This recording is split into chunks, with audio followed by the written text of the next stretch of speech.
ഇന്ന് അടിപൊളി ഒരു വീഡിയോ ആയിട്ടാണ് ഞാൻ വന്നിട്ടുള്ളത്. വൈകുന്നേരം ചായക്കൊന്നുമില്ല. അപ്പം ഞാൻ വിചാരിച്ചു എന്തെങ്കിലും ഉണ്ടാക്കിയാലോ എന്ന്. അപ്പം മനസ്സിക്ക് വേഗം ഓടി വന്നത് അരി വറുത്തിട്ട് തേങ്ങ ചിരകിയിട്ടിട്ട് ചായ ഒഴിച്ചിട്ട് കുടിക്കാമെന്നാട്ടാ. അപ്പോൾ പിന്നെ ഒന്നും നോക്കിയില്ല, കുറച്ച് അരി എടുത്തുകൊണ്ട് വറക്കാൻ തുടങ്ങി. കുറേ നേരം ഇങ്ങനെ സ്ലിമ്മിലിട്ടിട്ട് ഇങ്ങനെ ഇളക്കിക്കൊണ്ട് നിൽക്കണം കേട്ടോ, അപ്പോഴേ അടി കരിയാതെ കിട്ടുള്ളൂ. അപ്പോൾ ആ ടൈമിൽ ഞാൻ പിന്നെ അടുപ്പിൽ ചായ വെച്ചിട്ടുണ്ടായിരുന്നു. അപ്പോൾ ചായക്കുള്ള വെള്ളം തിളക്കിയിട്ട് അപ്പത്തിന് ഏകദേശം അരിയൊക്കെ പൊട്ടി പൊട്ടി പൊട്ടി വെള്ളം ഇറങ്ങിയിട്ട്. അപ്പോൾ നമ്മൾ അരി വറുക്കലിവിടെ തകർത്തായിട്ട് നടന്നുകൊണ്ടിരിക്കുന്നുണ്ട്. പൊട്ടൽ തുടങ്ങിയാൽ പിന്നെ വേഗം പൊട്ടൽ തുടങ്ങും കേട്ടോ. അപ്പോൾ പിന്നെ പെട്ടെന്നായി കിട്ടും. അപ്പോൾ സിമ്മിലിട്ട് നന്നായി ഇളക്കി കൊടുക്കില്ല, അടിയിൽ പിടിക്കും. അടിയിൽ പിടിച്ച് നല്ല കരിയും. അപ്പോൾ ആ ചായയിലിടുമ്പോൾ ഒരു ടേസ്റ്റ് വ്യത്യാസം ഉണ്ടാവും. അപ്പോൾ അത് ചൂടാറാൻ വെച്ച ടൈമിൽ ഞാൻ പിന്നെ തേങ്ങ ഉണ്ടായിരുന്നില്ല, ഒരു തേങ്ങ പൊളിച്ച് ചിരകി വെക്കാമെന്ന് വിചാരിച്ചു. അപ്പോൾ അതിന് ചായ തിളയ്ക്കും. അങ്ങനെ തേങ്ങ ഒക്കെ പൊളിച്ച് വന്നപ്പോഴത്തേന് ചായ തിളച്ചിട്ടുണ്ടായിരുന്നു. ചായ തിളച്ച് കഴിഞ്ഞ ശേഷം പിന്നെ ഞാൻ തേങ്ങ ചിരകി വെച്ചു.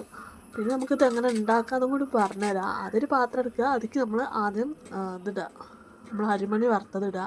പിന്നെ നമ്മൾ നാളികേരം ഇട്ട് കൊടുക്കുക. എന്നിട്ട് കുറച്ച് പഞ്ചസാര വേണമെങ്കിൽ മാത്രം ഇട്ട് കൊടുക്കുക, വേണ്ടെങ്കിൽ ഇടണ്ട. ഞാൻ അവിടെ കുറച്ചിട്ടാണ്, ആ ഒരു മധുരം കൂടി ഉണ്ടാകുമ്പോൾ നല്ല ടേസ്റ്റാണ്. അപ്പോൾ ഞാൻ അവിടെ കുറച്ച് പഞ്ചസാര ഇട്ടിട്ട് ചായ ഒഴിച്ച് കൊടുക്കുക. ചായ അപ്പം തന്നെ വെച്ചിട്ട് അപ്പം തന്നെ കുടിക്കണം, കാരണം ഇത് പുതർന്നാൽ വേറൊരു ടേസ്റ്റാവും, പുതർന്നിട്ടില്ലെങ്കിൽ നല്ല ടേസ്റ്റാണ്. അപ്പോൾ ഇതാണ് ഇന്നത്തെ വീഡിയോ. അപ്പോൾ എല്ലാവരും വീഡിയോ ഇഷ്ടമായാൽ ലൈക്ക് ചെയ്യുക, ഷെയർ ചെയ്യുക, സബ്സ്ക്രൈബ്. അപ്പോൾ മറ്റൊരു വീഡിയോ ആയിട്ട് കാണുന്നവരേക്കും ബായ്. അപ്പോൾ ഇഷ്ടപ്പെട്ടാൽ അഭിപ്രായം പറയാൻ മറക്കരുത് കേട്ടോ.